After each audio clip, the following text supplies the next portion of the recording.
샬롬, 지난밤 평안하셨습니까? 오늘도 좋은 아침입니다. 벌써 금요일입니다. 설레이는 마음으로 오늘의 말씀을 함께 나누어 보도록 하겠습니다. 오늘 말씀의 제목은 회개는 참 어렵습니다. 회개는 참 어렵습니다입니다. 모두가 잠든 밤, 누군가가 소리를 칩니다. 아브네라, 아브네라.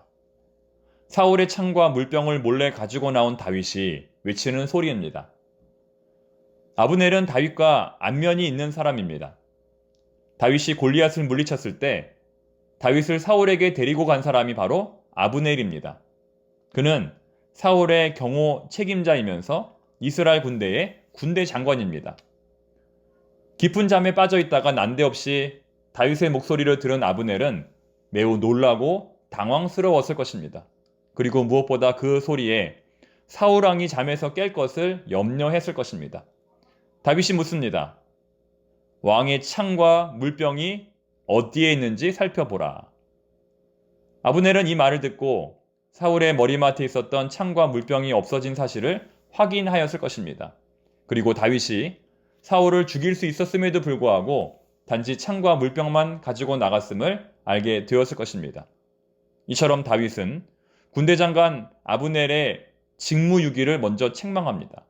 이것은 군사법적으로 마땅히 사형받을 만한 일입니다. 이 대화를 잠잠히 듣고 있던 사울이 말합니다. 내 아들 다윗아, 이것이 너의 음성이냐? 이전에 다윗이 사울을 동굴에서 구해 주었을 때에도 같은 말을 했습니다. 내 아들 다윗아. 그러나 정말 사울에게 다윗은 아들 같은 존재였을까요? 사울이 정말 다윗을 자기 아들로 생각했다면 이렇게 다윗을 죽이려고 쫓아다니지는 않았을 것입니다. 또한 자신의 둘째 딸이자 다윗의 아내였던 미갈을 다른 사람에게 주지 않았을 것입니다. 즉, 사울이 다윗을 향해 내 아들아 라고 부른 것은 결코 진심이 아님을 우리는 알 수 있습니다. 오히려 사울의 신뢰할 수 없고 변덕스럽고 감정을 통제할 수 없는 그의 불안한 상태를 확인할 수 있습니다. 하지만 다윗은 그런 사울을 향하여 이렇게 부릅니다. 내 주 왕이시여. 놀랍지 않습니까? 다윗은 자신이 이스라엘의 차기 왕으로 기름 부음 받았음에도 불구하고 여전히 사울을 이스라엘의 왕으로 인정하고 있는 것입니다. 자, 그리고 이어지는 19절 말씀은 우리가 조금 곰곰이 생각해 보아야 합니다. 원하건대 내 주 왕은 이제 종의 말을 들으소서. 만일 왕을 충동시켜 나를 해하려 하는 이가 여호와시면.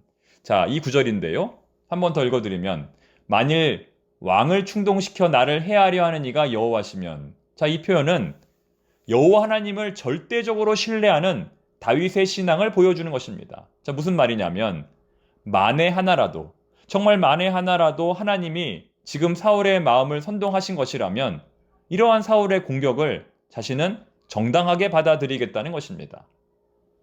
훗날 다윗은 시므이라는 사람이 자신을 저주했을 때에도 그것을 하나님께서 하신 일이라고 말합니다. 다윗은 그것이 좋은 일이든 나쁜 일이든 모든 것을 하나님이 주관하고 계심을 믿음으로 고백했던 것이죠. 하나님의 절대의 주권을 인정했던 것입니다. 이러한 다윗의 자세는 우리의 신앙생활에 큰 도전을 주는 것이죠. 우리의 삶에 그 어떤 것도 하나도 버릴 것이 없다는 말입니다. 자, 그리고 그 다음에 나오는 표현은 조금 더 어려운 표현인데요. 그들이 이르기를 너는 가서 다른 신들을 섬기라 하고 오늘 나를 쫓아내어 여호와의 기업에 참여하지 못하게 함이니이다. 자, 무슨 말이냐면 자, 너는 가서 다른 신들을 섬기라. 이것은 사울과 그의 측근들이 다윗에게 요구하고 있는 것입니다. 너는 당장 이스라엘을 떠나 이방 지역으로 가라는 것입니다. 거기 가서 다른 신들을 섬기라는 것입니다. 즉 그들은 다윗이 죽든지 아니면 이스라엘을 완전히 떠나기를 원했던 것입니다. 같은 맥락으로 여호와의 기업에 참여하지 못하게 하려 한다는 것도 마찬가지입니다. 다윗이 가나안 땅을 떠나 이방 지역으로 가기를 바란다는 것입니다. 자, 20절도 같은 의미라고 볼 수 있습니다.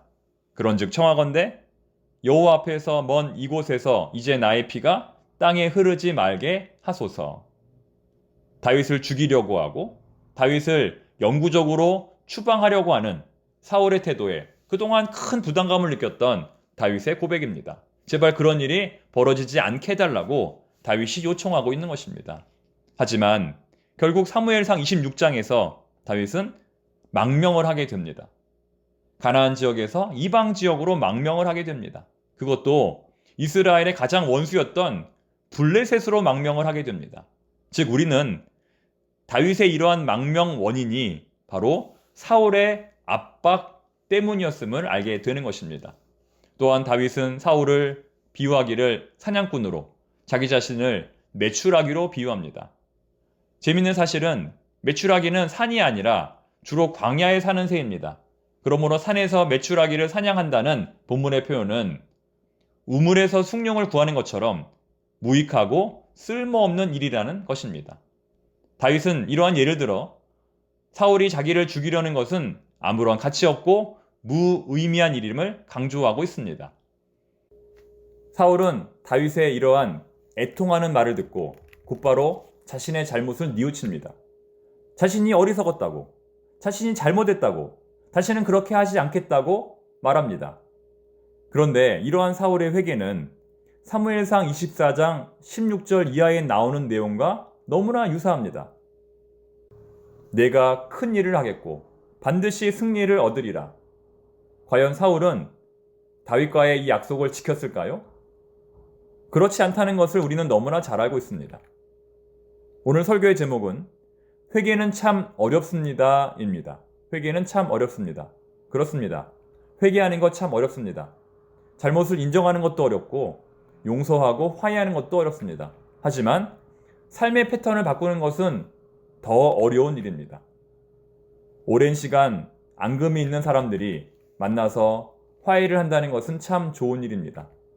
그 어떤 일보다 가치 있는 일이고 용기가 필요한 일입니다. 인간이 정서적으로 건강해지려면 이처럼 마음이 불편한 사람과 직면하여 용서와 화해의 과정에 이르는 것이 필요합니다.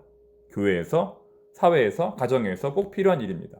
그런데 그렇게 어려운 만남을 갖고 서로 부둥켜 안고 눈물로 화해했다 할지라도 그 관계가 계속 유지되려면 반드시 삶의 패턴이 바뀌어야 합니다. 반드시 삶의 패턴이 바뀌어야 합니다.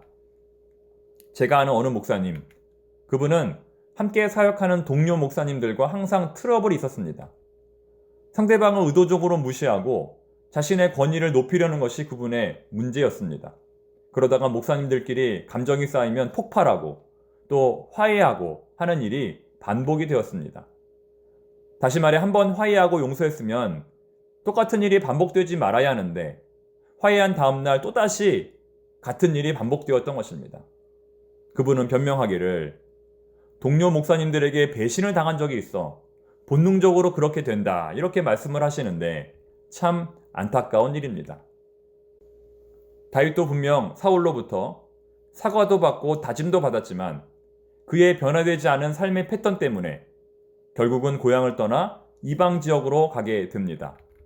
사랑하는 성도 여러분, 혹시 우리의 잘못된 삶의 패턴으로 인하여 누군가 고통을 당하고 있지는 않은지 한번 잘 돌아보아야 할 것입니다.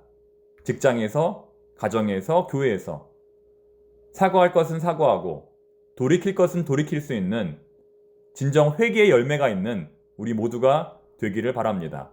기도하겠습니다. 하나님, 입으로 하는 회개도 어렵지만 삶으로 하는 회개는 참 어렵습니다. 노력해도 잘 되지 않습니다. 사울도 여러 차례 입으로는 회개했지만 삶으로는 회개하지 못했습니다. 그러한 사울의 모습을 통하여 우리 자신을 돌아보게 하여 주시옵소서. 예수님의 이름으로 기도드립니다. 아멘.